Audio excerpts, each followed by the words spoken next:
Imaginez un instant, découvrir une planète entière, un monde nouveau, non pas en passant des nuits entières l'œil rivé à un télescope, mais simplement avec une feuille de papier et un crayon.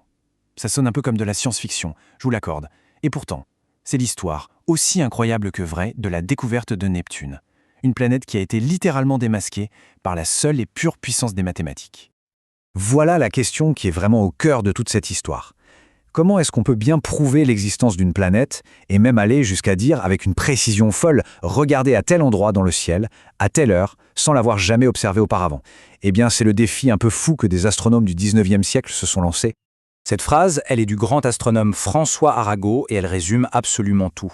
L'astre, la planète, a été vue au bout de la plume. C'est plus qu'une découverte, c'est le triomphe absolu de l'esprit humain, c'est la victoire de la théorie pure sur la simple observation. Alors, pour bien comprendre comment on en est arrivé là, voici notre feuille de route. On va d'abord planter le décor, la scène de crime si on veut, le fameux mystère de l'orbite d'Uranus. Ensuite, on suivra la course effrénée entre nos deux enquêteurs cosmiques. On assistera bien sûr au dénouement spectaculaire, avant de plonger dans la controverse qui a éclaté juste après. Et on terminera sur l'héritage incroyable de cette découverte. C'est parti. Parfait, alors plongeons directement dans l'enquête. Tout commence avec un témoin au comportement très étrange. La planète Uranus. Et le lieu du crime, eh bien, c'est notre propre système solaire.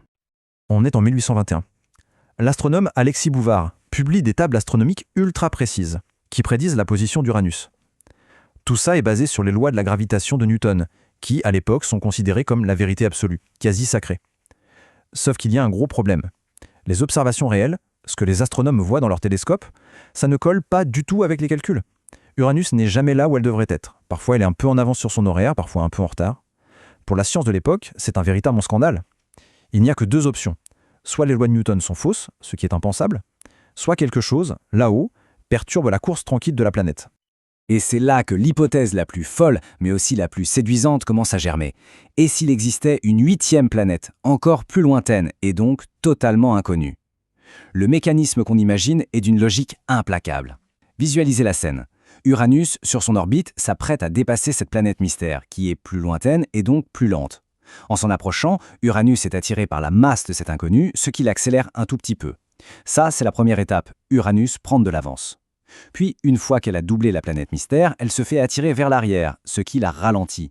Et là, c'est la deuxième étape, Uranus prend du retard. Cette espèce de valse cosmique, cette alternance d'avance et de retard, c'était l'indice numéro 1, la signature du coupable. Et le plus dingue dans tout ça, c'est que cette planète fantôme jouait à cache-cache avec nous depuis des siècles. Galilée lui-même, oui, Galilée, l'a dessinée dans ses carnets en 1612, mais l'a prise pour une simple petite étoile fixe. Plus tard, d'autres grands noms comme Lalande ou Herschel l'ont aussi observé, sans jamais réaliser ce qu'ils avaient sous les yeux. La leçon, elle est immense. Voir un point lumineux, ça ne suffit pas. Il faut aussi savoir ce que l'on regarde. Le problème est maintenant posé. L'énigme d'Uranus devient le défi scientifique de toute une génération. Et deux esprits absolument brillants dans deux nations rivales, la France et l'Angleterre, vont se lancer dans une course intellectuelle acharnée pour être le premier à démasquer le coupable. Et là, on a un vrai face-à-face avec deux profils radicalement différents. D'un côté, le français Urbain Le Verrier. Il est missionné officiellement par l'Observateur de Paris, par Arago en personne. Son approche est méthodique, ultra rigoureuse et surtout complètement publique. Il publie ses avancées étape par étape. De l'autre côté de la Manche, on a l'anglais John Couch Adams. C'est un jeune étudiant, un vrai surdoué, mais qui travaille dans son coin. En secret, il est assez timide et il n'arrive pas à convaincre l'astronome royal, le grand ponte de l'époque, de le prendre au sérieux.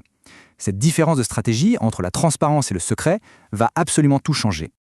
Il faut bien mesurer la difficulté monumentale de leur tâche. C'est ce qu'on appelle en maths un problème inverse. Pour faire simple, c'est comme si on voyait de petites ondulations à la surface d'un lac et qu'on devait deviner, juste à partir de ça, la taille exacte, le poids et la vitesse du caillou qu'on a jeté dedans. Sauf qu'ici, le caillou, c'est une planète de plusieurs milliards de tonnes. Et le lac, c'est le système solaire. Le tout sans ordinateur, bien sûr. Ça représente des mois et des mois de calculs interminables faits à la main, un travail de titan. Et nous arrivons maintenant au dénouement, au climax de cette course contre la montre. Le moment où des pages et des pages d'équations sont sur le point de révéler un nouveau monde. C'est la résolution de l'énigme. Et soudain, en septembre 1846, tout s'emballe.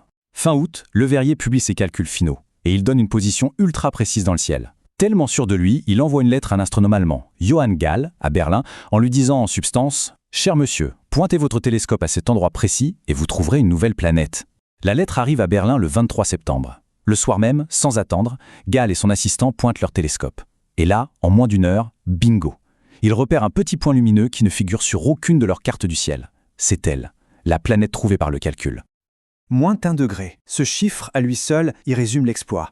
La planète a été trouvée à moins d'1 degré de la position prédite par Le Verrier. Pour qu'on se fasse une idée, 1 degré dans le ciel, c'est à peu près la largeur de votre pouce quand vous tendez le bras. Visé aussi juste à des milliards de kilomètres de distance, uniquement par la force du calcul mental et de la plume, c'était tout simplement prodigieux, du jamais vu. La confirmation officielle arrive par courrier quelques jours plus tard. Johann Gale écrit à Le Verrier cette phrase toute simple mais devenue historique qu'il souligne même dans sa lettre originale. « Monsieur, la planète dont vous avez calculé la position existe vraiment. C'est la validation ultime. Des mois de travail abstrait et des pages d'équations viennent de se matérialiser en un vrai point de lumière dans le ciel nocturne. » Mais alors que toute la communauté scientifique devrait célébrer, une véritable tempête éclate. Le triomphe se transforme très vite en une querelle de clochers, une controverse amère entre la France et l'Angleterre pour savoir qui est le vrai père de Neptune. D'un côté, les Britanniques sont furieux. Leur jeune prodige, Adams, il avait fait les calculs bien avant Le Verrier, mais personne ne l'avait pris au sérieux. De l'autre côté, les Français, avec Arago en tête, sont inflexibles. En science, disent-ils, seule la publication officielle compte. Avoir une idée géniale dans un tiroir, ça ne vaut rien. C'est Le Verrier qui a publié, et c'est sa publication qui a mené directement à la découverte. Point final. Au milieu de cette tempête médiatique et scientifique, la réaction d'Adams lui-même est pleine d'élégance. Avec une humilité assez remarquable, il reconnaît sa part de responsabilité. Il explique qu'en tant que jeune inconnu, il n'a tout simplement pas su, ou peut-être pas osé, imposer son travail. Il n'a pas publié, il n'a pas assez insisté. Et finalement, c'est Adams lui-même qui va mettre fin à la dispute avec une classe immense. Lors d'un discours à la Royal Astronomical Society, il reconnaît publiquement la priorité de Le Verrier. Il admet que même s'il a peut-être fait les calculs en premier, ce sont bien les recherches de Le Verrier qui ont été rendues publiques et qui ont directement, concrètement, mené à l'observation de la planète par Gale. L'histoire retiendra les deux noms, et c'est juste, mais la paternité de la découverte effective, elle, revient sans conteste à Le Verrier. Bon, au-delà de cette controverse, quel est l'héritage réel de cette découverte?